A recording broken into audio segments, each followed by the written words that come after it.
Yo, what's good, everybody? It's your boy O'Shea Duke Jackson, back with another episode of the Hall of Game podcast. You guys already know we do this. Try to do it every night, right? And it's hard being consistent, unlike the rest of y'all. I'm just messing with you though, right? We try to do this, add some value to you brothers on this channel. And we got two successful brothers on the panel today. I always bring the brothers through, and we want to talk about, is it possible to actually work with or work for Black men and become successful, right? Whether that is collaborations, whether that's getting employment. And this concept was brought by our brother Darius over at Mike Check Global. But I'm going to go ahead and let these brothers get their bragathon on and introduce themselves. We'll start off with brother Mike Check Global and go to brother Doctor in a minute. Go ahead, Darius.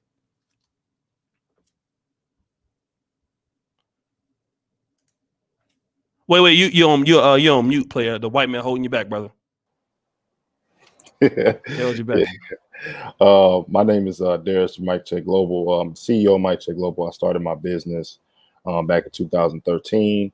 Now we are a lucrative business. We do viral marketing for artists, entrepreneurs, small businesses. We mainly focus on Instagram, Facebook, YouTube marketing to drive leads and fans for our clients. And pretty much, my background is I've been through a lot of ups and downs with working with Black men. And hopefully today we'll address a lot of that stuff. So thank you, O'Shea, for inviting me. I told you that you brothers was hard to work with, but we're going to get it straight. Go ahead, Doc. Go ahead and talk to him, player. Hello, this is Dr. Dix coming from South Carolina again. Glad to be on the Hall of Game show as usual. I'm here to make y'all Negroes mad, spit a little game, and drink some cognac afterwards. All right. So we got brother Wrench. Let me know if you want to come on, brother. We definitely need you if you're free. Shout out to Dr. Wrench over the building. Shout out to my boy Cut to the Chase. Both of them from Dallas. What's up, big bro? Rail. So, brother Mike Check, I'm gonna let you go ahead on and build on the topic, man. This was a good topic that you wanted to discuss. Why are we talking about this today? Yeah, man.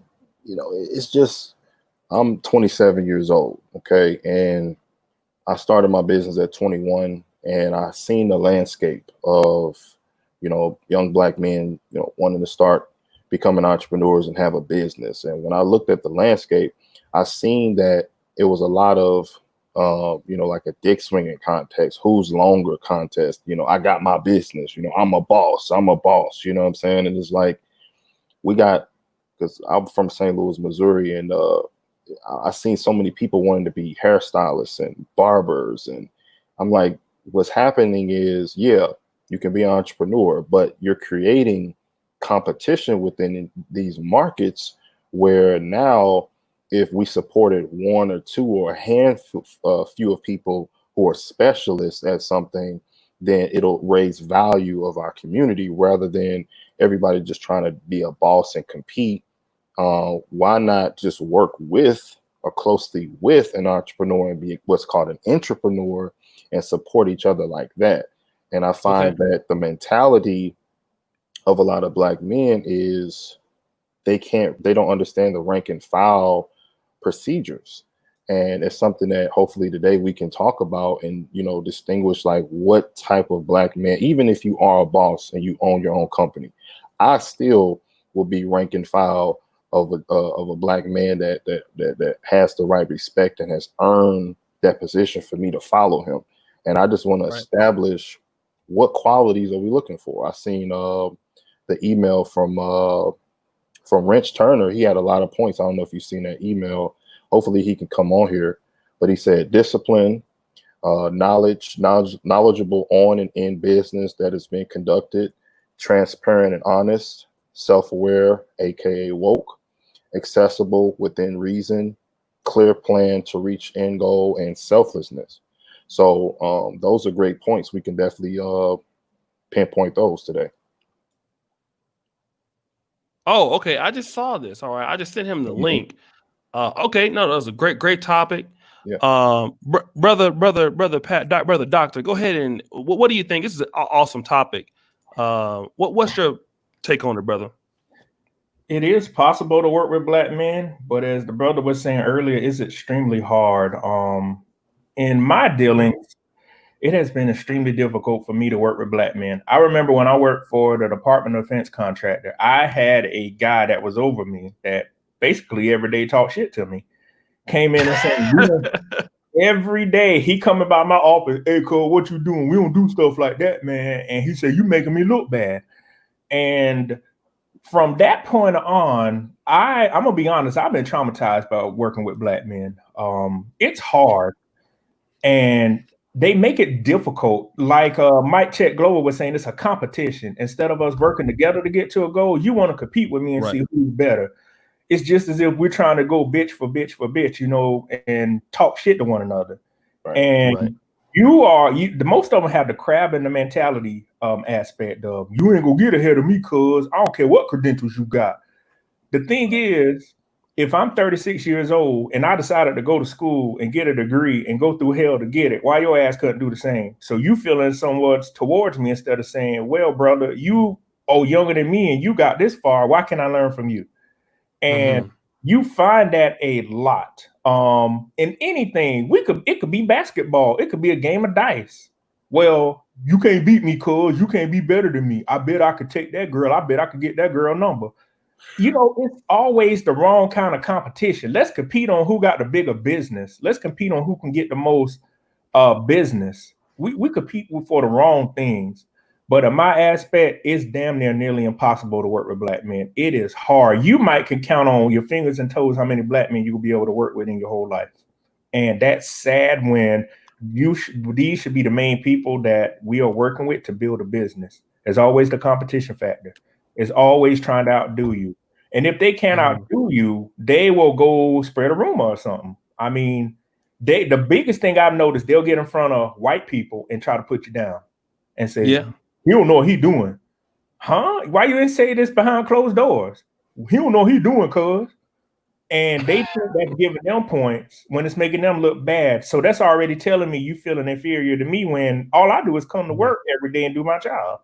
If that was going to be a problem, one of us needs to leave. And if I can find a better job, I try my best to. But since that was in 2000, from 2012 to 14, for the last 8 years, I hate to say what I'm about to say. When I find out there's no black man working with me, I get elated because I don't have to worry about that competition factor. I'm sorry to say that, but the truth is the truth. Wow. You know, let me again, brother Mike Check. This was it's a controversial topic, and it is there's some red pills, right? That the brother Dr. D just talked about, but I want to talk about maybe the other side of the coin, because one of the things that we are doing as African American men, we've at least try to come together and build on this particular platform.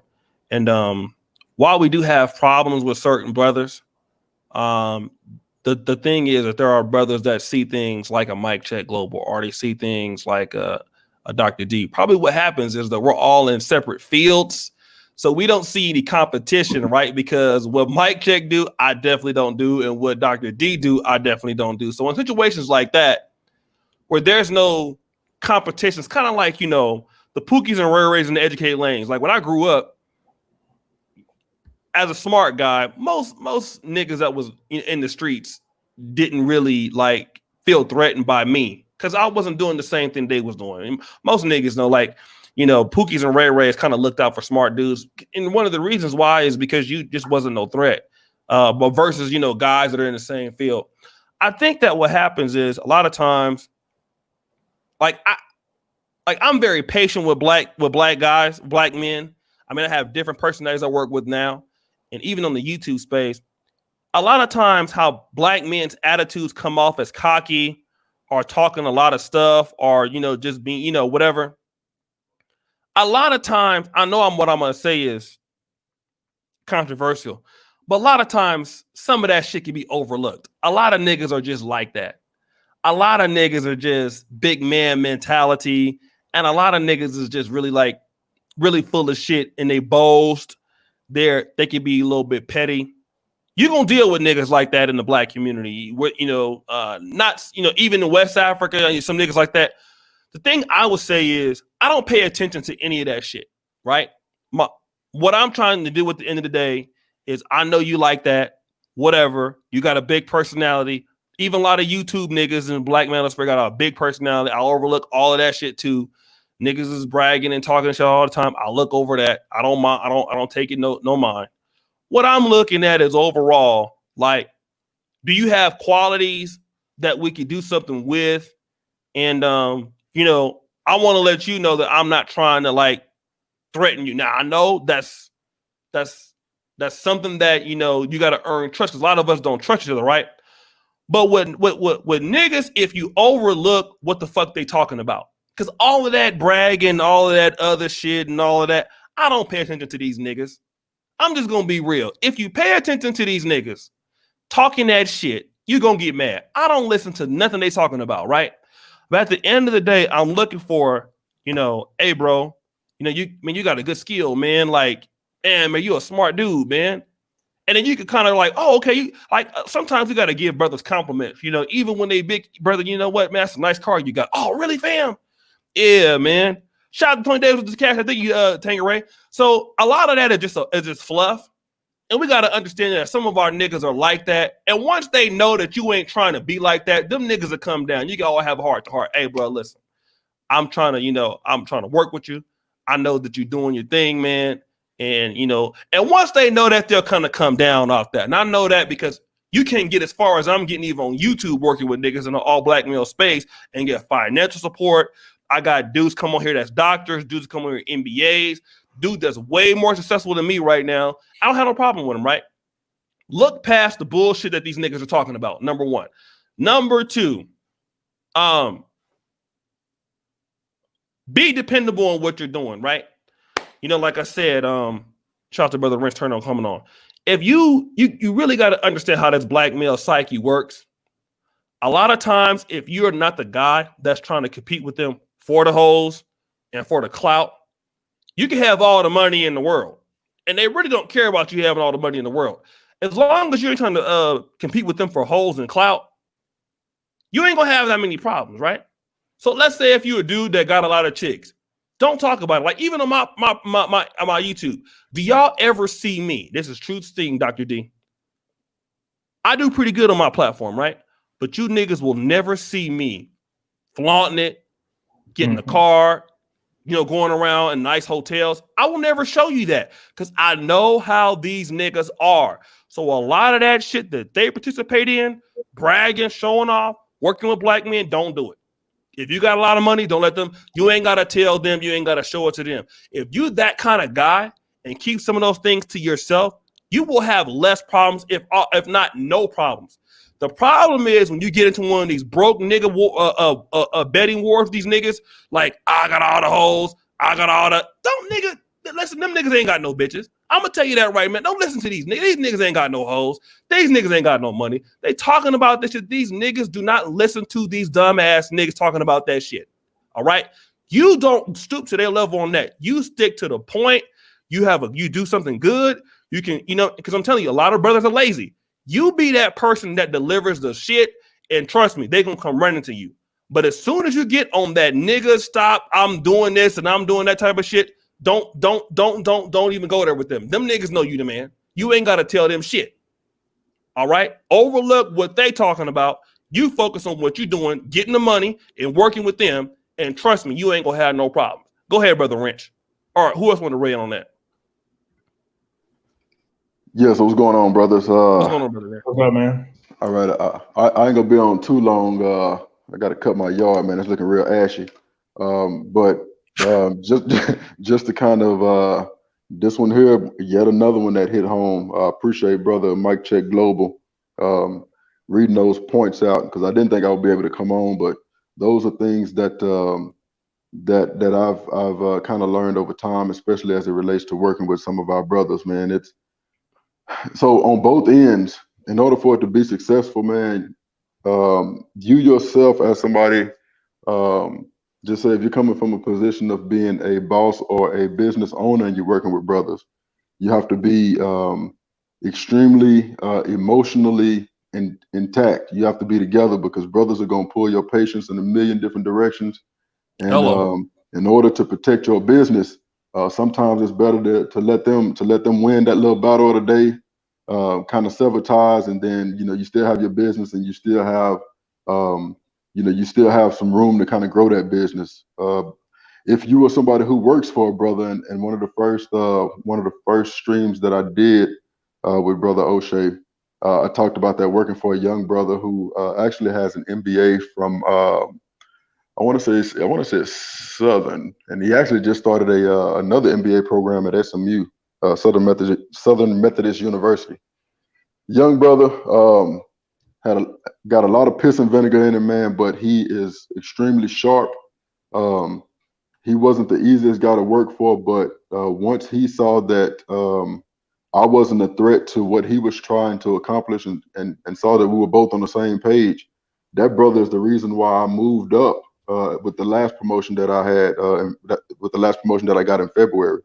Um, Mhm. he went to what was is both of our boss now, and he basically brought me up to the level to where he is. So both of us are production managers. But he like I said, really about the business, saw that I was about the business. And one of the things that I told him as he kind of relaxed a little bit and, would kind of, see that he didn't have to micromanage me, he got a lot more relaxed. And one of the things I told him, I said, say, man, listen, I said, we're going to do a lot of stuff in the business. I said, but fail ain't one of them. So whatever we need to do to be successful, that's what we're going to do. And I'll do my part and some to make sure that we don't leave out of here with the power in our face. So that's the mentality that you got to have. Even though there were times where, he may be angry and I didn't necessarily like it, I still looked at the bigger picture and said, man, this is a young brother. He really on this grind. At the end of the day, I know he means well. So I'm gonna make sure I help him get to that. Make sure I help him reach the success that he's going for. And in turn, without me asking anything, caught me by surprise. He did the same thing in return and said, hey man, listen, I went ahead and put your name in the bucket for this production manager role, and I had only been a supervisor for like 8 months, which is rare. Normally, it takes 3 to 5 to go from supervisor to manager. So there's some good brothers out there, man. A lot of times they're gonna seem like assholes on the front end, but I would say give them a fair and honest shot. Try not to take a lot of stuff too personal unless they just absolutely trying to obliterate your manhood. But Right. there's some good brothers out there, man. But a lot of us, yeah, we hell to work with, boy. Oh yeah. Let me shout out to Tony D for the Cash App. Shout out is needed. Thank you, brother. And let me read Tangeray, this nigga. Melody, thank you, Melody. Tangeray ain't shit, nigga. Dr. D don't look nothing like I thought. I thought he looked like Slim Thug with a sick nigga, please. All right, thank you, Tangeray. Go ahead. Go ahead. Mike Check Global. Yeah, I was just looking at the chat. They was talking about my beard. That's funny. But my experience with working with black men is the mentorship. I feel like the mentorship with a lot of black men, sometimes you have to show a little bit of your success for them to aspire to, because the game is to be sold, not told. So if they feel like, well, if you such a this, where's your this? Where's your this? Where's your that? On certain black men, to get them inspired, you have to kind of use the bait that they're kind of used to, and then you can shift their mindset over time. But also, my experience is if you're gonna work with some black men, you gotta let them know. And if you the boss, that hey man, this is gonna be done with or without you. So you gotta kind of put some fire under them to, make them understand. Like, because usually my experience is when you work with them and they see you kind of, you might have a group of black men that I was, working with. They might see you let one person go and they feel like, y'all brothers. So actually, that's a good point. Actually, I want to say the whole be brothers thing, because when they feel like y'all bros, then it's like you could start slipping. So it's like when just those who thinking about it, when you are an entrepreneur and you are a business guy and you work with another black man, you have to understand and just have some type of impersonal, indirect attachment to where you know at any moment this shit can go left. Let me not get super attached. Let me not, hey man, come over to the house. We having, Thanksgiving and all this stuff and becoming bros, because a lot of black men are going to start looking at you from that aspect, like y'all family, too fast. And even not even too fast. It's just an aspect that causes problems and divisions in business, to where it's like it's hard for black people to work with their own family. So that's one thing I've learned, that, okay, if you don't look at your, other races as fam in business, even though we are black men, let's just get to the business. And if we do build a bond or we bros later on, that's cool, but the job still got to get done. You know what I'm saying? So that's my point to that. Yeah, let me shout out to Keep It Techie. Let me also say this. Shout out to Keep It Techie. Sorry, I just got off work. Y'all got it. Thought I called the next one. Let me also say this. Having a positive mind, because when we started what is known as Black Manosphere 2.0, and Obsidian was one of the first guys that was kind of like in this community, and he wanted to know, would black men support this sort of thing, right? And what we thought was probably no. Like, we make content and black men won't support and stuff like that. And what I would say, with us, we don't really look like, we have a lot of times a negative connotation towards a lot of black men, right? And be honest, if you want to get on, I'll send you a link. We have a lot of negative connotation. A lot of times, you have a lot of black men that are looking like just for a platform, like, damn, what you guys are talking about, you guys are black men, you guys, even the women a lot of times are shocked. There's African-American men talking about, black male empowerment or whatever. And you would be surprised at a lot of the things that you can get working with black men, if you just ask for it. Like, even Mike Check Global used to always bother me, man. I'm like, man, who the fuck is this nigga, man? And but he, everybody that's on the platform has reached out to me on email. And a lot of brothers are talented. And a lot of brothers are looking, right? And I want to say this. A lot of us have a bad experience about black men. Everybody has been in a shitty situation dealing with brothers. If I would let that affect me, we wouldn't have this conversation right now, right? I've been also screwed by niggas. But you know what? I have a lot of good collaborations, good working relationships with brothers that's helped me build some things online I never thought I would achieve, right? And we got to look forward. A lot of times we look so much toward the negative shit with dealing with black men. And we don't look at the possibilities of all the talent, all the guys with the information, all the stuff that we can deal with. Same thing with, we have problems with other groups, Nigerians, but oh man, I can't work with no Africans. Man, there's some African brothers out there, man, that are so cool to work with, man. You missing out on your blessing. So a lot of us gotta stop, because the white man, and I hate to be like, get my Farrakhan on, but white people want us to not work together. They want us to have the attitude that we can't be working together. We need to, oh man, you can't fuck with niggas. And then while you saying that, the Chinese man moved right into where you live at. The Arab man moved right to where you live at.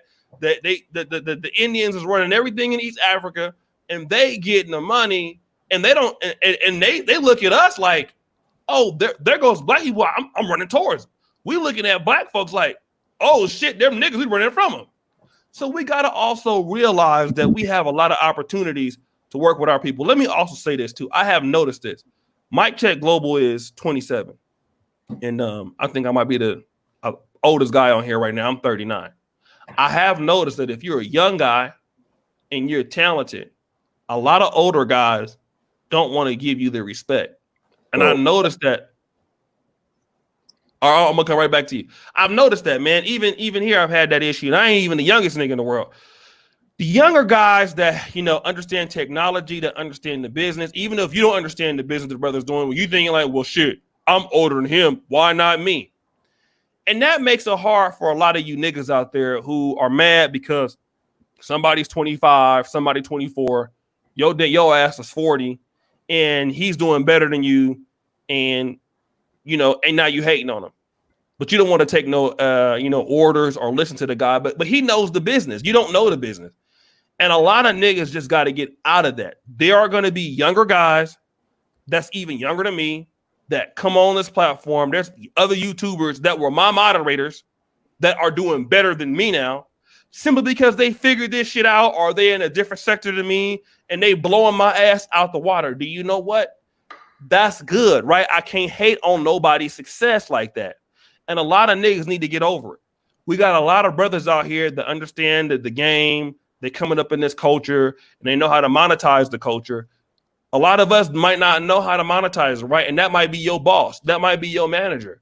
But you know what? You need to give him some respect because he still got game for you. And you want to be mad because you were old nigga and you fucked your life up. Don't be mad at him. It's not his fault that he got the game. Nigga, that's your motherfucking fault. So a lot of you niggas out there, and if you've been hated on, I wish that my brother KC, he's a Nigerian American. He hired people from a security company and old niggas be hating. Stop hating, right? He's still a brother. Give him the same respect, because if it's a young white guy that's your boss, you know how to act then. A lot of you motherfuckers got younger white bosses, white female bosses. You be there buck dancing and yes, ma'am, I'll be right there. But you got a brother there, now you want to be mad at him, give him shit. Don't do that, right? Give him the same respect you would give them. That's all I want to say for that. Want to go ahead to Brother Rancher, whoever else.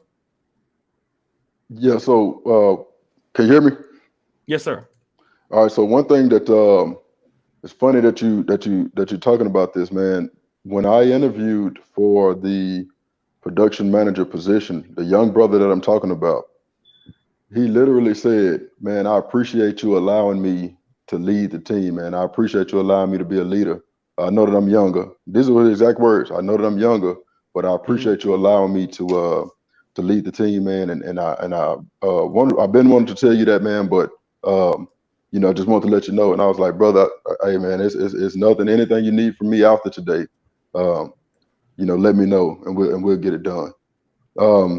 Another thing is I forgot about it because it's been a couple of years, but there's a pretty well-known guy named Brian Vaney. He's the owner of Brian Vaney Designs, and he designs custom bagger, like the bagger motorcycle, custom bagger parts. And I had never met this guy face to face. Was just in a Facebook group that was specific to the type of motorcycles that we ride. And he reached out to me via inbox, and he said, "Hey man, you're in Dallas, right?" I said, "Yeah, man, I'm in Dallas." He says, "Well, how far is that from Houston?" I said, "It's a couple of hours, man. You can get there and back in the day, no problem." And he said, "Well, I have this guy who owns a motorcycle shop, and I wanted to see if you were open to it, if he could use your bike as a template to build these custom parts that I want to mass produce." I was like, "Okay, yeah, well, yeah, that'll work." He was like, "You can keep the parts." I was like, "Okay, not a problem."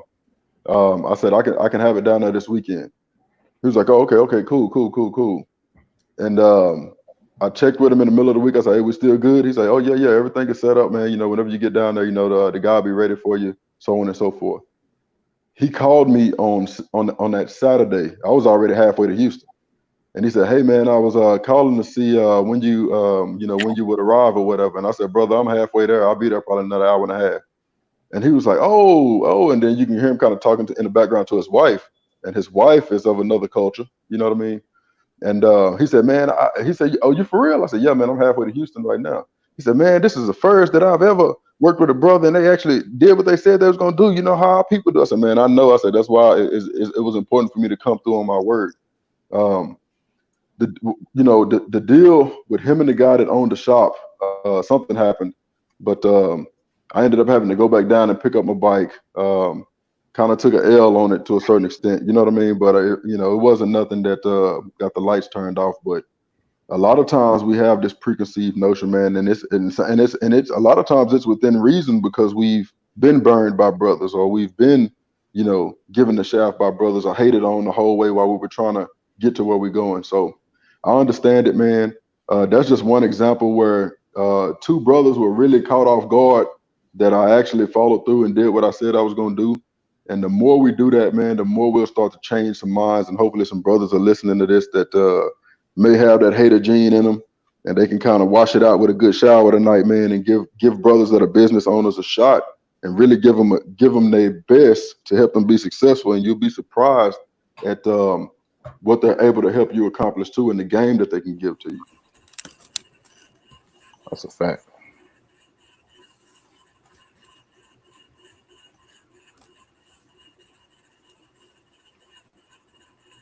Yo. Oh, O'Shea Hold on, what's up? Yeah, I see. Biology came with the Nick Cannon. Shots to Bay Alone. What is it? You about to sell some Slurpees, nigga? Yeah, brother. I have to put on my you thick buy this for vintage this records, I episode. will give you a Slurpee half off, Hotep. You gonna pull up to the riots with the white bitch and you know. But anyways, brother Mike Taker, Doctor, y'all want to weigh in on that before we go to Beatology, or You can go ahead.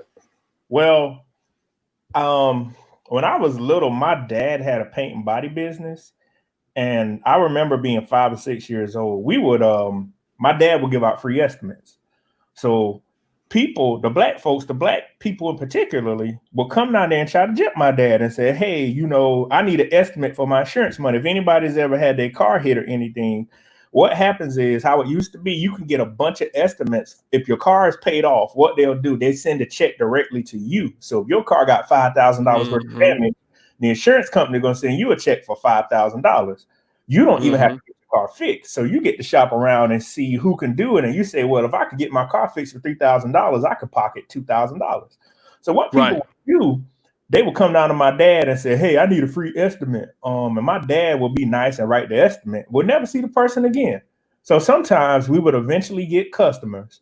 They will come pick up the car with my dad, my brother, and I. They will go over this car like a hawk, and say, well, this ain't right on the car. That ain't right. My dad will pull out the estimate and say, well, this is what it cost, and this is what we did. So across town, there was this other guy that had a body shop, was a white dude. Found out the black people will go to the white man body shop, not even question him. Their car would have runs and everything in it. Wow. So yes, they will not question this man at all. And my brother and I, after my dad passed, we continued to do paint and body work. Man, we started to just raise the price so high because cats would come down there wanting a discount, saying, well, y'all can't take no more off, man. All I got is $2,000. You know, man, I'm trying to get the car fixed for $1,000. They go to the white dude over there. As we know, white people don't negotiate on the price. Whatever the price is, you paid or you leave. And they would try to come jip us. So that was in the late 80s. You know, I'm 36 years old. I'm talking about 5 or 6 years old. I witnessed this, and I talk to people about this now. And I said, I remember being a little kid and seeing how people try to jip my dad on painting cars, particularly the black men. We ain't paying all that for that. So I'm not gonna lie. I don't know if that's probably affected me throughout my life because I saw firsthand how people try to get over on people when all we're trying to do is provide a service. And our shop was in a black part of the town to where it wasn't nothing but black people live around us. So cats will see me now, see my brother now, say, man, y'all still paint cars? I'm like, nigga, we ain't painted cars in 13 years. You niggas ain't. So how y'all gonna come by now trying to want to pay money for a car? And that's probably has affected me on how I do business, but I know I try my best to do business with black men when I can. I mean, O'Shea was nice enough to open up the platform. All the guys I met on the Hall of Game are straight up guys, and I noticed everybody up here is competing to be better than the next day. So none of us are up here trying to say, well, you got more than this, you got more than that. Everybody has their own lane. And I noticed that probably is what separates us.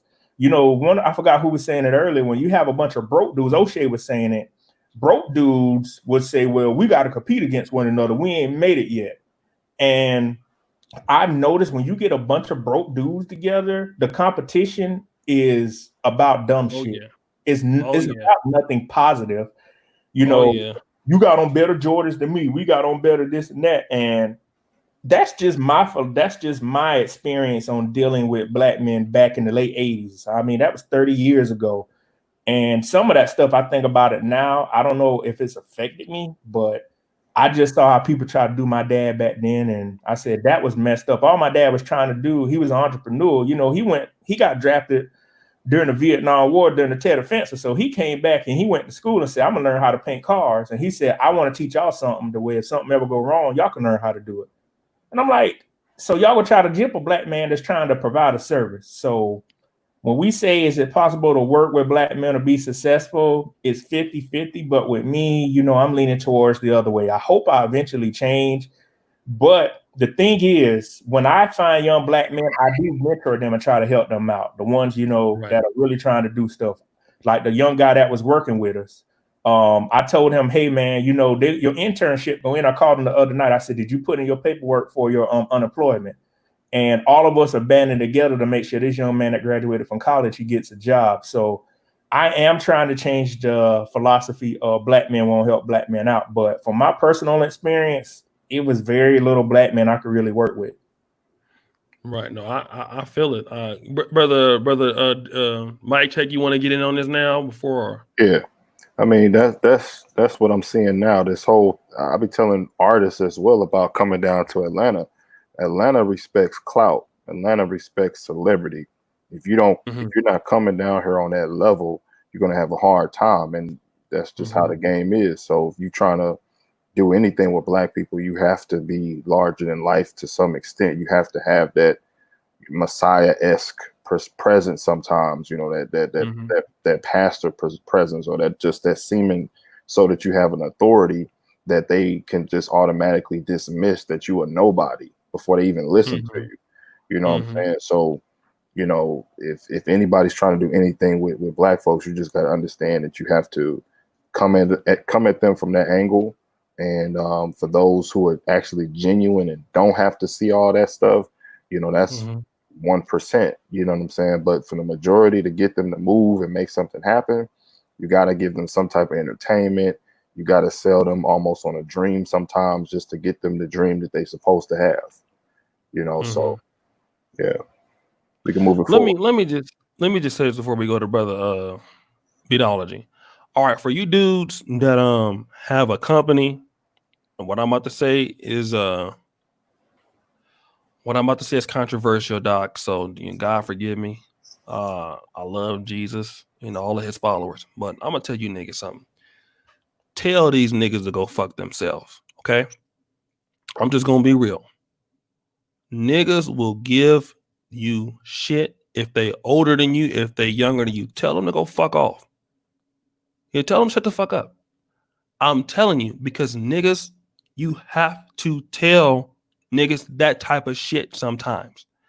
If niggas feel that you are the kind of brother that you are soft, you are passive, even on YouTube, even YouTube commenters, subscribers, if niggas feel they can get an inch with you because you cool or you nice, I'm telling you, you're going to be in for a long walk. That's what women, niggas and women too.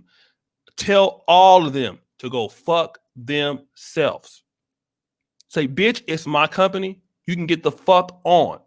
And don't believe it. Fire one of the motherfucking niggas in front of somebody else. They keep playing, fire them. Trust me. They'll get the hint. They'll get the hint. They're talking shit, talking about they gonna fight you. You ain't gonna do a motherfucking thing. Shut your motherfucking ass up. Then they'll hit you back. Man, you know, bro, I was really out of pocket. I'm so sorry, bro. I've been going through some things, man. Man, you know, my diabetes, I got it in my knee, brother. I got it in my knee, brother. I got it in my knee. Tell them niggas, shut the fuck up. I'm telling you, you gotta talk to niggas like this. If you want to work with black people, there's some shit that niggas understand. Telling them to shut the fuck up is one of them. Or get the fuck out. This nigga right here in this Jehovah Witness fucking suit on, this dirty ass suit this nigga got, looking like he at the motherfucking homeless clinic, waiting on the motherfucking menu. This is the kind of nigga that I'm talking about. All right. This nigga don't know what the fuck he talking about with this fucked up ass suit on, looking like a Jehovah Witness out of work that's been disfellowshipped. That's the kind of nigga you gotta tell to shut the fuck up sometime. You ain't gotta do it with everybody, but certain niggas, if you don't do that, they're not gonna fuck with you. You think Puff Daddy and Jay-Z and all them niggas got to where they at and 50 Cent? They had to fight a few niggas. You think I'm playing? When you dealing with niggas, you might have to fight. and you might have to get your ass whooped. But they don't know. You might have to fight a nigga. You think I'm not playing with you. You have to tell these niggas, this is my motherfucking company. Bitch, I run shit. You don't like it, you get the fuck out. That's how some niggas don't understand it. I'm telling you. See, this nigga Jamal. Now I can tell you with a name like that, you will pull a shit. This nigga with this cheap ass suit on, this is a motherfucker that will try you all the goddamn time. Until you tell him, shut your bitch ass up or get the fuck on, then he understand it. And don't be afraid to tell these niggas that. Tell them, fuck you. Get the fuck on, get out my shit, nigga. Playing with your motherfucking ass. And I'll tell you what, once niggas know you about that shit, that's when niggas start acting right. Some of them niggas you got to talk to like that. If you not ready to talk like that to black people sometimes, don't fuck with them. Because sometimes it's going to take that. If you think I'm lying, please comment. But I'm telling you, I've been working with niggas since for years. It's actually a custom suit. You need to get a custom refund, motherfucker. Take your ass and get a custom return. Christian Okoye looking motherfucker. Coming here talking shit. Get your ass about my motherfucking channel, nigga. Somebody asked you with your black ass come here talking shit. You ugly motherfucker. All right, go ahead, Beatology. What's up, brothers? Appreciate you having me on today. Great topic. What I learned, man, it's just I gotta look within, man, because back when I was young, I used to do the same dumb shit. You know what I'm saying? So we all built like sometimes we go into that evil mind frame and seek back into the bad things in the past, man. So I try to be patient because I was once there. Seriously, like a lot of this dumb shit I used to do myself. You know what I mean? So I think as business owners, we just got to learn patience. You know what I mean? And yeah, you do got to turn ugly because a lot of these people are bullies, man. Once they see a weakness, they're going to come after you. You know what I mean? And when I say niggas, I mean niggas come in all colors. I mean, not just black niggas. I deal with niggas of every flavor. You know what I mean?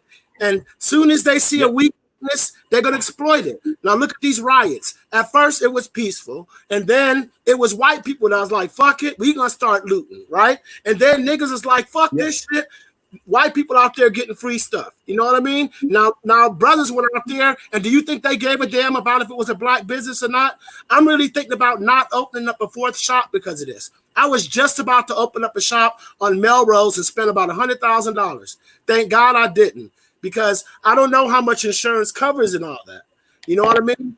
But all that to say is that if you want the right customers, you be the right business. If you attract those type of customers, I mean, that's on you. And I'm unfortunately, I do vintage. Vintage is hot right now. My boys, they made $20-30 million a year. Sean Witherspoon, he has a Nike. They got all three of his shops on Melrose Boulevard, and they got his shop in West Virginia. You know what I mean? So he had 8 shops, and most of them got ransacked. But those type of people got a lot of money. Us independent businesses might not have that type of money for insurance. So I don't mean to be long-winded, and I hope I'm on topic. Thank you. No. You're right. What's the one Ghanaian brother that was talking about that too? He has the what's this guy's name? His socks cost like $110. I heard it. He was fucking with Kanye West, but his anyways. He was talking about the same thing too. They got his shop too. What's this nigga's name, man? His socks cost and he got roasted for only donating $50 to the shit. But anyways, if you guys get the talented Ghanaian designer, you guys, what up, Brother Kingdom? Maybe you niggas know what it is. Go ahead. Anybody want to weigh in on that? Oh, Virgil Albo. Yeah, Off-White. That's him. Yeah. Well, niggas going up there tearing up shit. You was gonna go. Go ahead, bro. No, go ahead, man. I talked long enough. Yeah, I mean, what he was saying, like attracting who you are is so key. You know, I didn't want that to go over y'all heads. You know, because I told a young black man I was mentoring when he was doing sales. I was like, why are you're attracting people who are going to waste your time on the phone because you wasting time right now. So that was key. You know, you attract the customers that, you know, reflect your business. I just want to repeat that. That was awesome. Yeah, let me also say this, right? Now, this nigga I just roasted up, Bernie Mac looking motherfucker. This nigga. I know it's LOL now, nigga. I done told your motherfucking ass off. Now it's LOL and shit. That's what I thought. But let me also say this: as much as you have to curse niggas out, and sometimes you might have to do this, at the other side of it is being patient, okay, with black people. The biggest opportunity is Black America. The biggest opportunity for us is working with one another as black men. We got to understand that, right? I don't even look at the numbers and get mad. Like, man, we only got 88 in the chat. I don't care about that. I'm focused on who is here. And I want to talk about this because with a lot of us as black men, we got to be focused on, because a lot of times we like to focus on the motherfuckers that's giving us all the problems, and we never focus on the people that's supporting us. And let me tell you guys this, right? All 156 of you and these brothers that's taking their time out to talk to us, I appreciate Brother Beatology with the Nick Cannon on, right? I appreciate Mike Check, Dr. Diggs, right? Gabe, Brother Antoine Wade, all the brothers, right? I appreciate all these talented brothers that come here. And Brother Nick Taylor and Ramil is here. Nick Taylor, you can come on also, brother, if you'd like to get on. Everybody who supports the Hall of Game. We don't never thank the black men that are fucking with us. And we got to get out of that attitude, brothers. OG Ghost. We got to start really paying attention to the black men that want to work with us. It's just like us in the manosphere. Y'all know how these niggas are. We focusing on the hoes that don't want to fuck with us. We focus on the people that don't like us. But what about the black women that's there? What about the people in the black community that do want to work with you, right? But we forget about them. We gotta be focused on the black men that want this content, that want to work with us. There's so many black men out there that want this. Fuck them people that don't want to fuck with us. Okay, you're gonna always have some negative detractors. And here's the problem: we are so focused on Pookie and Ray Ray. And I'm gonna tell you this, right? We missing a big opportunity in the black community by judging black men that have been in the prison system. I'm gonna tell you that right now. A lot of us niggas, my daddy was the crackhead of the year in Compton, all through Santana Block. That nigga smoked so much crack. He got crackhead 88, 89. He got gold medals in this shit, right? So I come from that culture. Many of us is one drug stop away from getting a felony, okay?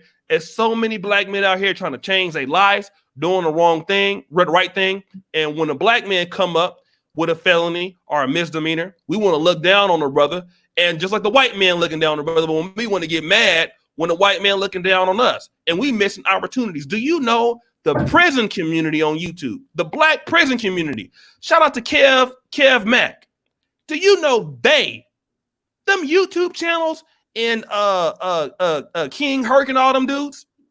Man, they blowing us out as far as the kind of people that they reach out to. The prison community on YouTube is a multi-million-dollar a year community. They killing it. Switch genres. What's up, Ramil? They killing it. So we gotta stop looking at all brothers as if they he didn't go to this school. No. We gotta be focused on the brothers that want to work with us, that want to show up, that want to participate. And everybody, we gotta start small. We reflect on the brothers that want to be here, and we gotta stop bitching about the niggas that obviously we gonna have dusty niggas that don't want to fuck with us, right? And they gonna be there. But let's talk about the Dr. D. He gave me some topics, right? Dr. D used to be emailing me, man, with like 15. I'm like, nigga, what the fuck is this shit? Like I was going, and then we used that was one of the best shows we ever had, was one of those topics, right? Now, Dr. D pretty much for that show gave me $300. It's like he wrote a check for $300 and gave it to me, right? But that's black men bringing something to the table. And if you niggas are not going to understand that black men got something to offer, we ain't going to never get no motherfucking where. And we got to be focused on the brothers that want to work with us and stop talking about this shit and being mad and roasting these bum ass niggas that don't want to fuck with us. We going to have haters. You going to have all that. But the brothers that want to be here, we can move all type of shit by if it's just 30 niggas, if it's 20 niggas, you know what? I'm here every night, right? So we got to start giving appreciation to black men. Thank you, brother Xavier and Jamal. Maybe I can roast your ass some more and get some more money out your black ass. But we got to be focused on the brothers that want to be here. And once that happens, we can go further instead of being tripping. Oh man, these niggas over here, these niggas over here doing this, selling crack. Look, bro, We got to be focused on the brothers and thank the brothers, right? We got to start having a little bit better, even me, customer service for the brothers that want to be here and participate. Anybody want to say, Brother Ramil, you want to weigh in on anything, brother? Nah, what's going on, O'Shea? Thanks for having me. Again, sorry for the lateness. I didn't see the email, but you said the prison YouTube is $1 million. What? Man, I need to start a new channel. I'm about to start my channel. Shit, I did a little shit. Did a couple months, and I'm like, shit. They killing us, Hey, bro. They get I'm millions of sorry. dollars on here. Sorry, Manosphere. I'm gonna have to shit. You know, it was good, but for real, what you were saying is true though, man. Focusing on the people who actually mess with you is one of the best things you can do, and I had to learn that on my own with this YouTube. I was giving too much energy to people who weren't doing anything for me, not helping me grow the channel, not bringing any networking or even money, who really fuck with me and just took away all that other noise. That's when I started to like, you know, it just started getting better, you know, like it started making it worth my while to do this. So, you know, that's one of the best advice. We spend way too much time talking to people who have no interest in helping you. That time you can't get back. Time is limited, man. That's another thing. Black men don't. That's another thing too. That black men have a perverted view of time. We don't seem to understand that you cannot get that back. Like we're willing to waste it on the most frivolous thing. You know what I mean? And once we learn the value of time, I think that's gonna fix a lot of our problems. But no, I definitely agree with what you just said. You know, and I just came in, so I chime in as I catch up with the conversation.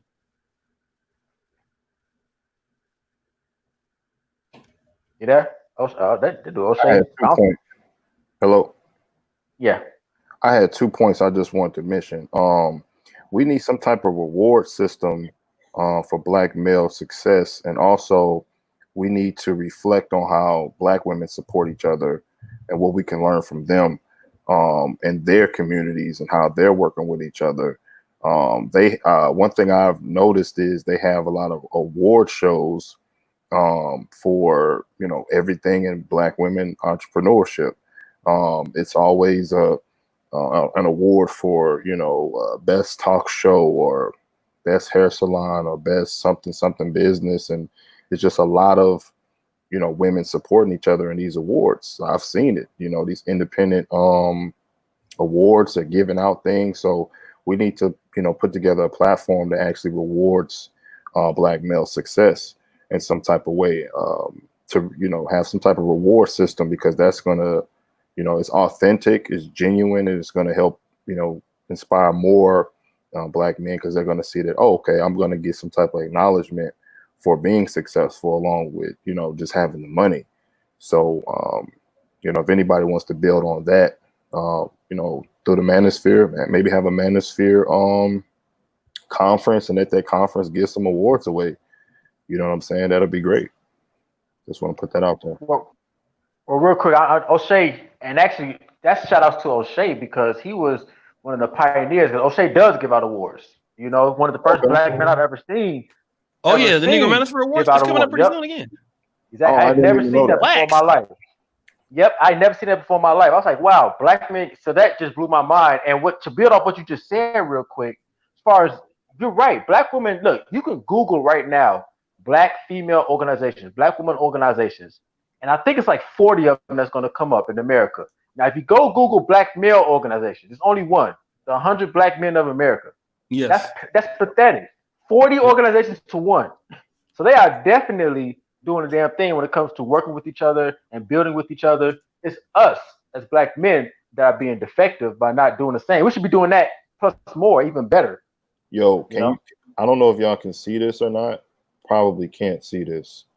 But on my screen, okay, probably can't see that. But on my screen, if you're on Instagram, you can see the hashtag Black Women in Business. The hashtag has over 217,000 people that posted it. Now, if I go in Black Men in Business on Instagram, I don't know if y'all can see that or not, but it's 5,000. Wow. 5,000 people have used that hashtag Black Men in Business. And if you put in Black Women in Business, it's over 200,000. Now, obviously, it's more Black women than Black men, but you could just see that we're disorganized. We're very disorganized. And with the awards, Hopefully we can do those in person because they got awards for everything. I remember this lady who had a radio show that interviewed a woman who started a t-shirt business, and she'd been in business for 2 months, and she went ahead and got her an actual terrestrial radio interview for starting her t-shirt business. But she didn't even make really no money, but they just support each other like that. You know what I'm saying? So, it's a lot we can put into practice, and hopefully with that Manosphere event, we can have some physical awards and just keep this thing rolling. Yeah, I do the plaques there. In fact, Negro Manosphere Award was coming back up again. Oh shit, it's June. It's June. I'm late, but hey, yeah. Niggas got real plaques, man. Like, I tricked on them plaques, man. I forgot all about that. I gotta do it again. Next month we can put it on the site. Negro Manosphere Awards. So yeah, man, we gotta, basically do that for brothers. You want to win on that, Doc? Yeah, I agree. We need more cohesiveness between us, and a personal thing. Well, not personal, but I finished with my doctorate degree on LinkedIn. I've noticed all the women, some of these women get like 50,000 likes, and I looked at some of the men; they may get 500 or 1,000. And if you go through the comment sections, yes. That's another thing, black man. LinkedIn. If you don't know about it, it is a huge, successful professional network. LinkedIn is a big platform, and you could meet a lot of brothers. You could meet a lot of people that you could connect with. And yeah, some of the women got 50,000 likes on their photos. And I'm like, what? I'm like, I go through the man, some of the guys that have doctors in physics, they'll have their business degree, they'll have engineering, they'll say, hey, I'm a business owner, I'm a lawyer. They don't get as many likes, and the women go through. And if you go through to see who do all the likes, it's nothing but women. And see, black women don't have only black women supporting them; they got white women supporting them. So imagine when you get white women and black women and Puerto Rican, and with all the stuff going on with George Floyd, even on LinkedIn, there was a white lady. I think she's Puerto Rican. She commented on something that got like 600 comments, and she was talking about it, and then all the other women. So. Mm-hmm. We got to do better, as men ourselves, and collaborate more. But there's, we just have to create more platforms. We talked about this numerous times on here. We got to create our own platform and create our own networking. And the Negro Manosphere Awards, I remember that from last year. You giving. We about to be ghetto again. Don't worry about nothing. I'm about to have them things. But let me just say this real quick. I'm glad the brother Mike Check Global talked about that, right? Black men in business and the hashtags. Now, black women are only 2 million more of the population than us, but that hashtag is like 43 times more than what we're doing.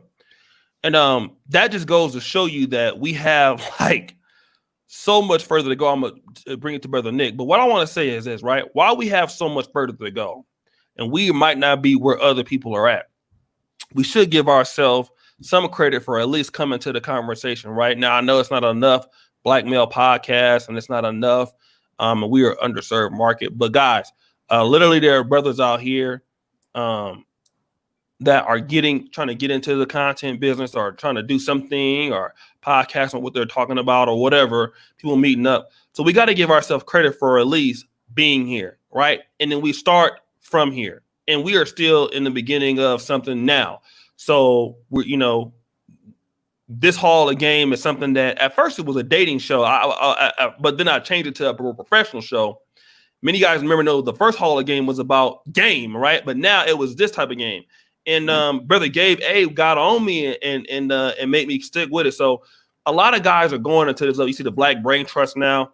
So we give yourself credit, exactly, Brother Mike, for starting where we're at, right? We might not be where they are, but we're here right now, right? We can get there. And so we got to start at least giving yourself some credit for, at least seeing the kind of content. So, Brother Nick, you want to go ahead and join in there, brother? Hey, what's going on, dude?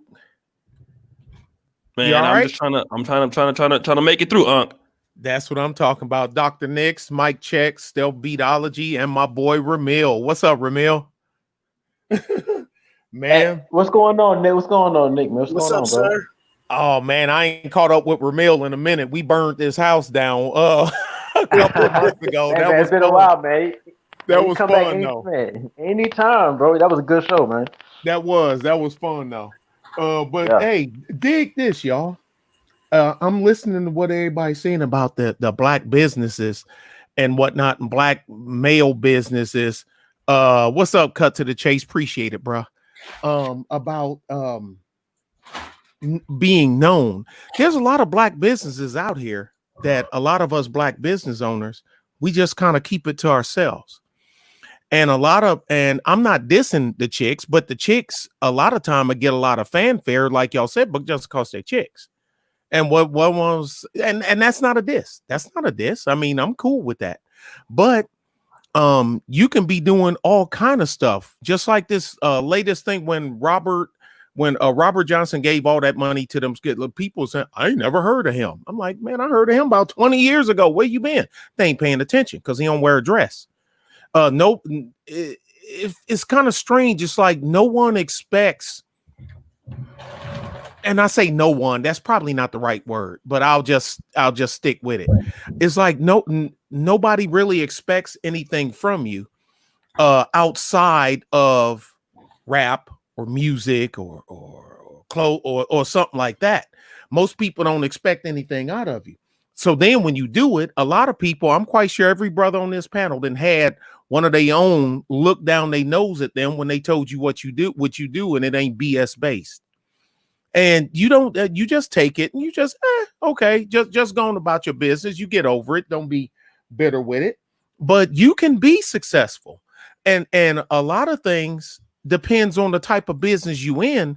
You may not want a whole lot of color fanfare put to it, if you will. If you're not a black, if it's not a black centric like business, like you're trying to catering to everybody, you will actually have some people not come to you when they find out that you're a black male. That's the strangest thing in the world. Do I have the answer? Nope.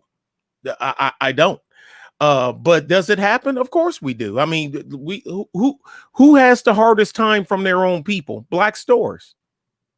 You know what I mean? When you're in the hood, you know, the ones that's seen it, but you give an Arab the same store and he can take the same product. It's the strangest thing in the world. Now, I don't let that deter me because I still got things to do and I still got people following me and I still got people I got to take care of. But it's just depending on what you're in, it depends on how far you want to, in my opinion, the way I see it, on how far you want to push the black thing. But if you got a black female as the face of it, dude, you can start the business and put a black female on the face of it and you be good to go. You put your face on it and watch, and depending on what it is, some of the numbers is going to drop. Go ahead, y'all. Facts. Shout out to Indigenous TV. Oh man, that was a good game. Brother Bology, you want to jump in on that, brother, or anything? Or? Yeah, man. I mean, that's true. But when I'm doing a little studying of YouTube with this program called vidIQ. If you guys aren't hip, if you guys do YouTube, you guys should use vidIQ because it's going to tell you what's trending and it's going to compare your channel to other channels and all type of things like that. But in the thrifting world, all you have to do is be a white girl. If you're a white girl and you do thrifting and you got that perky personality and stuff, you will have 1 million followers and you'll be able to live off of doing what I do. Like the men, I think the biggest man in what I do is Paul Cantu, and he's about, I think he just got to 100 subscribers. But I mean, women, you guys have the power, but that's because of us, you guys. We give them that power. We got to stop chasing. I wish we could do a tour and just take Fig. We're gonna start at USC and we're gonna take Figueroa all the way down to 105. And then you guys can see that we have choices, man. We have regular girls, fine girls, and girls that you can get for $40. All right. I'm just saying, like, guys, we have the power. You know why we have the power? Because we have the money, the power, and the fame. And I'm telling you guys, if you guys don't have the money, power, fame, talent goes a long way. Talent got me more ladies than money, power, and fame put together. And if you know how to talk, which is really, they say it's game, but it's really sales. You're selling yourself. You're selling a product. You know, we just can't give them that power, you guys. And spend some money on advertising. Help O'Shea out, you know what I mean? And we gotta contribute like that, you know what I mean? And advertising is cheap online. We have Instagram, we have YouTube, we have Facebook. All that's cheap, and that's how we overcome them using booty and tits. That's the only thing we can compete with that. But you know what? That's You use them as an okay. ally. I want to have booty and tits in the background, but I'm scared I'm gonna get kicked off of YouTube. So you just gotta use it against itself. Yeah, let me shout out. Go ahead. What you want to say, Brother Ramil? No, I was just saying real quick, man, that he is 100% right. The females, when it comes to this marketing, yes, they have it easier. They got the ass and the tits. But you 100% correct. You can counteract that with online. You can surpass them with money always wins. So you buy some online advertising, you spend $100 on Facebook ads, you're gonna reach more people than the pretty girl with tits posting on Instagram. So that's your equalizer. I just wanted to just emphasize that. That was a good point. Yeah. Anybody else want to jump in right now, or Keep moving. keep it moving? Let me say this, right? God dang it, I ain't hit the button fast enough. I'm sorry. No, you want to say something? Yeah, I agree with what he said. It just I'm sorry. I don't think I think I left something out. I think it depends on what type of business that you're in, you know, brick and mortar versus, you know, a digital business versus a service-based business. Because in the service world, just small example, guy that I know, he owns a plumbing company, black man. Mm-hmm. And he one of his sons and two other guys worked for him. He used to have his face pretty much on everything, and he couldn't move anything. Y'all know I do the vinyl, got the vinyl sign shop and all that other stuff as a side business as well.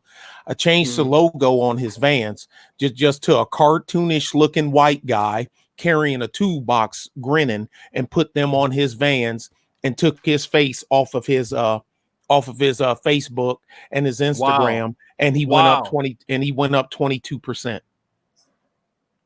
I mean, I don't think it's purpose. I think it's subliminal, bruh, in certain fields. Now, let's flip it. If it was barbecue, I ain't trying to be funny. If it was barbecue, sports gear, sports base, I think putting a black face on it boosts the numbers. You see what I'm saying? But when it was, but being that this was plumbing, and I'm the one done his signs, I done his whole fleet, and changed it just to a cartoon guy carrying a toolbox, walking in smiling and whatnot. His numbers went up 22%. Same guys, same work, same prices. I told him, and know what I told him? Dude, raise your prices 7%. Raise your prices 7% for the same work you're doing. Don't be scared. Raise your prices 7%. And guess what? Nobody batted an eye. I think it just depends on what it is. If it a tech, not like Keep It Techie. Y'all know he one of the smartest dudes out here in this tech field. Keep It Techie. Yeah. That brother is smart. Oh my good. He's so smart. I'll be watching him and he be giving me a headache because he's so smart. But the thing is, a lot of people don't like to see. They don't expect to see him. If he was just a voice behind a screen, he'd probably blow through the roof. But I guess you just got to pick your point. Some people get butthurt about it. I told my buddy, don't get butthurt. Take that shit take it to the bank. Don't get butthurt. Take that smiling cartoon white dude I put on the side of your vans to the bank and keep walking. That's it. Just want to throw that in. All right. I mean, I'm black and white, and my father used to tell me, don't tell people that I'm black. See, my father was born in 1913 in Watts, California, with 17 brothers and sisters, poor. So he looked at it from a perspective of going through depression and going through the Watts rise and things like that. So it's unfortunate. You know what I mean? People rather support their own. You know, and if you look on my website, www.beatologist.com, you're going to see white people. You ain't going to see my black ass, you know? And I really people want to get to know you. You know what I mean? So you really got to be careful with the Black Power stuff and the Lavender Mafia. In case you guys don't know, that's the gay mafia. You got to be careful what you say. You know what I mean? And the Jewish mafia. You know what I mean? You guys got to really be careful what you say and what you do and who you offend if you're going to link your personal Facebook to your business, or if you're going to say political things on your Instagram page. And I just want to add that. Thank you. No. That's very true. And you know, let me also say this, right? So you're talking about that. You know, right now we're going through a tough time in the country with you know, as far as race. The presidential election will be coming soon. And let me talk about this, right? And I noticed this in the Trump election. I got so caught up in the Trump election, man. I was trolling people and stuff, and a lot of my friends blocked me. If you guys can remember 2016, I got blocked all through Facebook, and it taught me something. Although, like, it didn't really affect my business because my business is to be an asshole. But for some people, we also gotta know that with a lot of black people, certain things when you're working with them, we kind of don't have to talk about because niggas get offended. One is politics, two is religion, and now the third one is sexuality. And four is like interracial relationships. Now, most people, you know me, politically, religion, sexuality, and interracial dating, y'all probably know where I stand on all four of those, okay? But when you're talking about working with black men, for me, for the most part, my personal decisions and conversations on that, I stay out. Those are off limits. I don't talk about those things. I don't care who you're dealing with. I don't care, you know, what you like. You know, I mean, I would prefer to be dealing with people who think like me, but everybody don't, right? I don't take it personal. Some people can't. Some people, you know, a lot of black folks are like that, man. They agree with you 99% of the time, but if it's something that they don't like, they're not fucking with you. We got to get past that. For me, like a lot of guys know how I feel about, you know, interracial. I don't really hold it against anybody. I just have certain things with people who are just, you know, a little bit inconsiderate of it, but that don't mean you can't work with people like that. There are guys that are on the Hall of Game. They're not married to black women. They're married to somebody else, but they have good information, right? There are other people who see this black sphere different than us. Just even if you go to graduate school or medical school or law school, look at the age group in a medical school entering class anywhere, and then look at the races. It's so diverse, right? People come from all different walks of life. And every black man is not a basketball fanatic and likes Jordans and like Madden, okay? There's some black men that like different things. Some black men don't want to date black women. Some black women don't want to date white women. Some black men, you know, might not even want to date women at all, right? I mean, I don't really come across those. But there are people out there that are like that you might have to use a person like that to get a deal done. And if your personal thoughts can offend somebody, that's the deal. And we live in that time. So a lot of us, like Malcolm X told us a long time ago, leave religion and politics out of it. And a lot of us like to always want to talk about religion and politics. First thing I'm talking about is I don't give a fuck what your politics are. Like, I have friends, hardcore Democrat supporters, right? One of my good friends on here, y'all know, is Steve the Dean. Steve the Dean doesn't like y'all know, I'm in Africa. Steve the Dean don't like black people to a certain degree. Everybody knows it about Steve the Dean, right? Steve the Dean do not like blacks for the most part. Me and Steve the Dean are really good friends because I don't really talk about that with him. I know how he feels. He feels like, you know, he do like blacks, but he's like, you know, he's one of those, you know, the black man is all the problem out the world kind of perk people. But I can get along with him because I don't care about what his politics are. I don't care nothing about that. A lot of us got to get past that shit. There are some people that you would consider coons or sellouts, but you can work with them. You know, Brandon Tatum, that's my boy, right? Some of y'all don't like him. Brandon Tatum is my friend, right? ABL, I disagree with him, but he's my buddy. there's certain relationships I have with people that we see differently, completely. And a lot of y'all can't work with our people are diverse. And we got to understand that as black men, I'm leaving politics and religion out of it. I got friends as Hebrew Israelites. I got friends as atheists. I got friends as that feel different about the black community than I feel. I don't care anything about that, right? We all still the same people. So we work based off what we can agree on. And I think the problem with a lot of black men, we don't look for what you can't agree on. You look for, oh shit, we don't agree on that, so fuck them. No. You might be Mormon, like white women, don't like Madden, but you like tech. Let's collaborate with that. And we leave everything else where we can. And we got to understand how to do that because other groups, even Jews, all Jews don't think the same. But the Jews' power come upon the fact that you have conservative and liberal Jews who look at the big picture and they can get money together and they can work together. You have Jews that are gay, right? But they're the most unique community because they can work together despite differences. And black men got to be the same way. Anybody want to talk about, just want to add anything to it? Yeah, I wanted to say something. I've over the past few years, I've been looking at different, walks of life that different black men have. And I was just thinking, like, we need to establish just some core principles that, if you're Hebrew Israelite, if you're Moor, if you're this or that, Christian, Muslim, whatever, that we can put something together that is just principle based, that everybody agrees to, that they will be,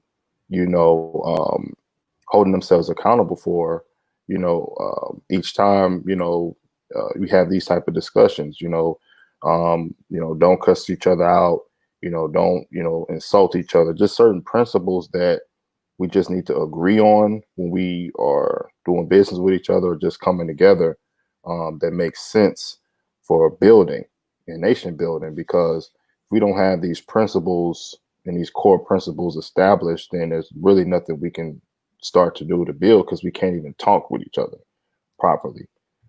So I just feel like if, we're going to have something on that magnitude, we have to come together and put some principles and guidelines and laws together of how we should engage. Yeah, like Robert Rules of Order. Yeah. Anybody want to take a crack at any of that? Yeah, I kind of think it kind of goes, certain things go south because I've been on certain panels and I've watched the other ones, and some things would be going swimmingly. And I'm talking about other panels pretty much, but right.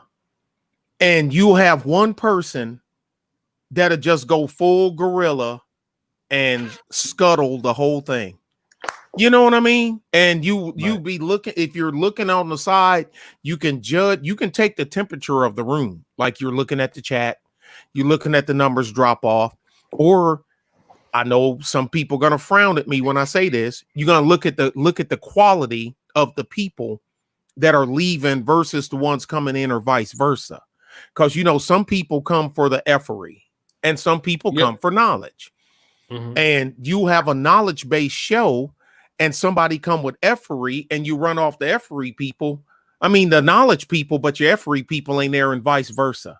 So I guess it's just a balance. And I know how it is because you don't want to have an echo chamber. I get it. But I guess it's just hard. O'Shea, remember that you put this guy on and he's decided like he's going to try to get butt naked on the camera before you killed it? Yep, I remember that. That was crazy. Remember that show? That was, I've been because I've been with you for a minute. That was crazy. And that's one of them. I know you said, okay, I ain't never doing that again. So, you got to kind of, folks, you got to kind of gauge what's going on, because if not, you get into a peeing contest. We're supposed to be talking about transportation, or we're supposed to be talking about tech, or we're supposed to be talking about house painting. Do you know have y'all priced getting a house painted? Why? I'm like, man, where are these black house painting companies? Have you priced getting a house painted? Oh my goodness. But all it takes is one person All it takes is one person to scuttle it. I was on with Ramil, and the dude was giving Ramil the blues about him selling herbs. I mean, he come on the Ramil's panel, and he's gonna argue Ramil about him selling herbal supplements on his own panel. And I'm like, I'm Ramil, kick him off. Kick him off. He killing your stream. Kick him off. Kick him off. You know what I mean? But you try not to tell people what to do, but you can see he was killing the stream. It was insane. Some people are out here, seem like they just come. They don't want any progression. They just come. O'Shea is trying to do something. O'Shea got 80 some odd subs. God dang it. He talked tech. He talked business. He talked effery. He talked chicks. He talked the dating. No response. and whatnot. He's all over the place. And I can't stand it. So I'm going to come in here and see if I can turn O'Shea's ship over, even though they can't do what you do. There's people out there like that. The earlier you identify them, the easier they are to deflect. And I'll mute myself. Right. And I was about to say, go ahead, brother. No, I was about to say, yeah, that sounds like my strings that you talking about. But I mean, I'll let the opposition come on. I mean, I don't need, it is what it is. But you're right, Nick. That does have the potential to kill a stream. But what O'Shea was saying, as far as the religion and the politics, I'm gonna have to. I agree with Mike Check, man, because I don't know if black people are gonna be able to avoid talking about religion and politics to each other. I mean, that's just what it is. I mean, I know black people, so I'm thinking like if there's some sort of principle or some sort of common ground that we can link up through there, that's going to put all that to the side. Other races have that. They have a common ground they can build on and link up on, and we don't have that, man. And because we take politics and everything else so seriously, I think we have to find a way to incorporate both of those. Because I don't know if black people can. I mean, even on this platform, we talk about politics and religions. I mean that's just what black people do. So, do you think it's possible that we can eliminate that from language? I mean, I think so. I think it because I mean we got to give a damn enough to, you know what I'm saying? We have to actually care enough to. We know it doesn't work. We know what it's like when we go to Sonetta page or some of these other conscious people page. We're gonna debate. Like debating doesn't solve solutions. You know what I'm saying? Like if I want to build with a brother, you got to be some rules in there. Like, okay, we can't talk about religion, bro. We can't talk about politics, man. This is the subject matter we got to talk about. If we're gonna build a community where it's our own maybe social media network that we then created, so we can have black businesses on there. I know they got an app for that. We got to try to connect with people who have these networks and build this part and just start building the arm, leg, arm, head, type of sections of our community. We got to have the tech people here. We got to have the marketing people here. We got to have the content creators over here, and just have a community, which we're building. But when we build it, it has to be rules that we have in place and then it also goes into, well, who makes these rules? Do we vote on these rules? We have to at least start something, you know what I'm saying, to where we have some type of rank and file and some type of procedure to this, one step at a time, but we need it. That's why we brainstorm. You want to get in there back, brother, Dr. D? Well, I think that's why we have the problems we have now in the black community. We don't like to talk about anything. And if you bring up those issues of religion and politics, niggas be like, I don't want to talk about that. But both of these things impact our lives a lot. And especially politics, it impacts every aspect of your life. I've noticed in our community, the issues we don't talk about impacts us the most. Religion is a no-no for us. I don't know why we don't like to discuss religion and why you do this, why you believe in that, but you can't talk to black people about that. And a lot of us got to get out of being told what to do and just following it. A lot of us don't question anything. So we're just told what to do, and we believe we're like sheep by a sheep herder. We just follow what the sheep herder tells us to do. And that's just my 2 cents on that. We got to be able to talk about these issues. As brother Mike or Mill or Nick or somebody was saying other groups, they meet on common ground to talk about this because they talk about who they're going to vote for. They talk about their religion. We don't talk about it. And then when something bad turns out, we all want to start pointing the finger. You need to talk about it before it actually happens. No, yeah, that's true. I mean, I definitely can't see that, but you know what? But most of our people, we got to understand that we got to meet them where they at. Some people you can talk about it and they're not immature, but we got a lot of immature ass niggas around. And I mean, we just do. Niggas are petty, man, and it would be good if we could talk about those things. But you know what?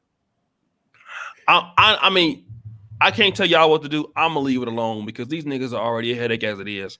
The last thing you want to do is be arguing with these niggas about why you love white Jesus or why you love Allah and all this shit and just, you know, whatever. So I mean, you know, but it would be nice if we could do that without being petty. I tried that with my mom and family and niggas on one. Once they get their mind made up that, you know, they like Joe Biden, whatever. But anybody want to? Anybody want to talk? I just let it go. Oh, I let it go. But go ahead. Yeah, I was but that's like that Dr. Dix was saying. That's literally how other groups of people link up. Like they're not shy about those type of conversations. O'Shea, you're right. Most black people are not mature enough, but that might be the issue more than talking about the politics and things like that. Because other groups of people, they link up. A lot of times, these other groups of these other races, other groups of men, a lot of the times, like the Arabs, they're Muslim for the most part, so that links them together. You know, so they use those categories to unfortunately link up, and that's most of the population in America, even white folks, the Catholics, the Protestants. You know, so it's like it's like we got to find a common ground, but I also think we got to advance our maturity because those type of conversations, especially amongst business partners, not co-workers, we're talking about business partners. Those conversations are, you know, it's just gonna happen. I mean, you know,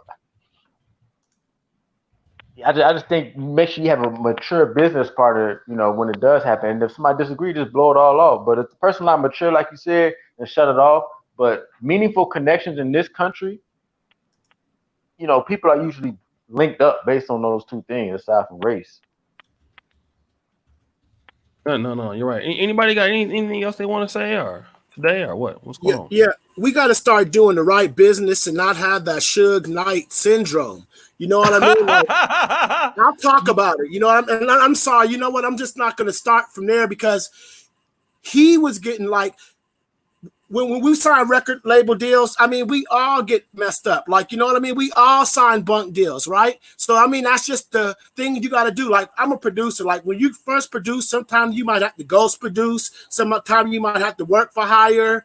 But, you know, a lot of times you're not going to get your credit. A lot of times you're not going to get your points. You're not going to get your publishing, none of that. But we got to stop doing that kind of stuff. You know what I mean? Like, I sign producers. I've got hundreds of placements in film and television and some pretty big records, too, you guys probably heard about. But I would never have a producer sign something I haven't signed or I wouldn't sign.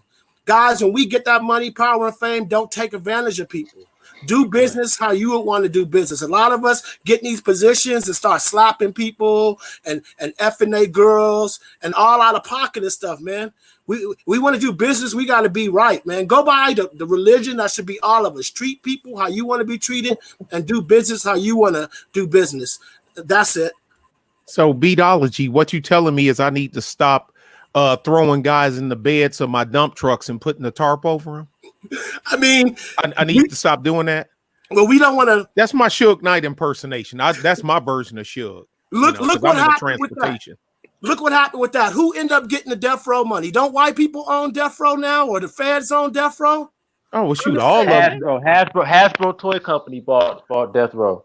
All of these big companies, man, it start a lot of the, I don't know what it is about the music industry.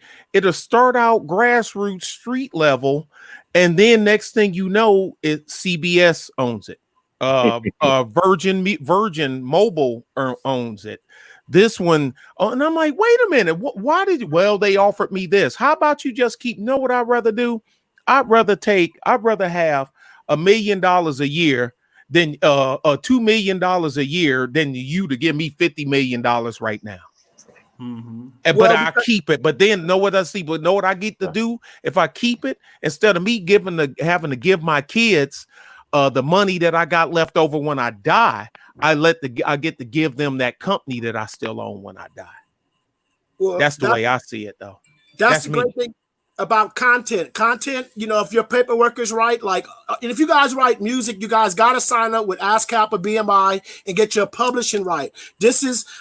Publishing is when music or whatever you got copyright material go through a mechanical device and you get paid quarterly. That's how all us musicians get paid. All of you guys should have an ASCAP and BMI account and get a publishing company, but beware. All the people that got huge catalogs, they end up dead. When Easy found out he was getting fucked, he mysteriously died. Whitney Houston, Prince, Michael Jackson.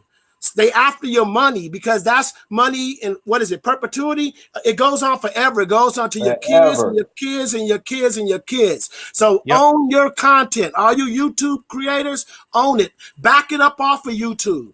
You know what I mean? Because eventually we got to have our own content to where they're not going to funnel the shadow ban and all that mess. You guys are more familiar with the technical terms, but we got to have backup of our content and copyright. You guys get familiar with the Library of Congress because all this stuff is money. You guys know how much what's the guy that just got $100 million for his podcast? That could be one of us. Oh, the white guy from Joe Rogan, right? Joe Rogan. Yeah. That could be us, you guys. You know what I'm saying? They are giving out huge money. Spotify is giving out big money. Joe Budden.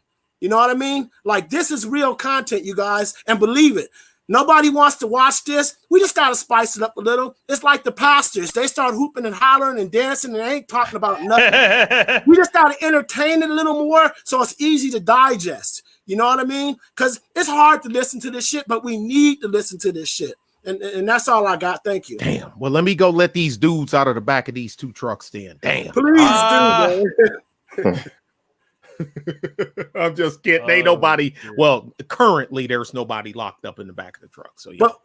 But what it was, Suge was a bodyguard. Okay, Suge seen that most of these guys in music is punks. You know what I mean? They ain't never killed nobody. They ain't no gangsters. They mama's boys. Most of them are mama's boys. Yeah, I mean they're nerdy musicians and nerdy engineers and stuff like that. And Suge just took advantage of it. They were just mean, man. They were slapping you like patty cake up in that office. Yeah, even a gangster, saggy pants, gold tooth tattooed up. They just as soft. They softer than than average one out on the street. Well, why would you want to go to jail with a whole bunch of other dudes and you have your pants down? Like, you talk to any real penitentiary dudes, when you got your when you sagging in jail, you know that's a sign that you're available. Banana in the tailpipe. You just advertising. You know what I mean? And it ain't nothing wrong. To see my underwear. It ain't nothing wrong with that lifestyle. You know, I'm just gonna make that clear. It ain't nothing wrong with that lifestyle, but I'm just. Yes, it is. I'm not getting into all that stuff, man. I'm telling you, because Hollywood, they run it. They run hair and makeup. They run a lot of positions in Hollywood, big positions, man. You know what I mean? So if you want to work in music or film and television, man, I'm not saying you have to do it. I've never done it, and all my bosses never done it. I was there to see a lot of this stuff. And no, you don't have to do it to succeed. You know, a lot of my friends are multimillionaires. I was making $250,000 a year at Interscope, Geffen, and A&M, and I never had to do nothing, and none of my bosses. But we never disrespected people. You know what I mean? What comedian was that said that they had a movie script for him and he had to wear a dress? Dave Chappelle.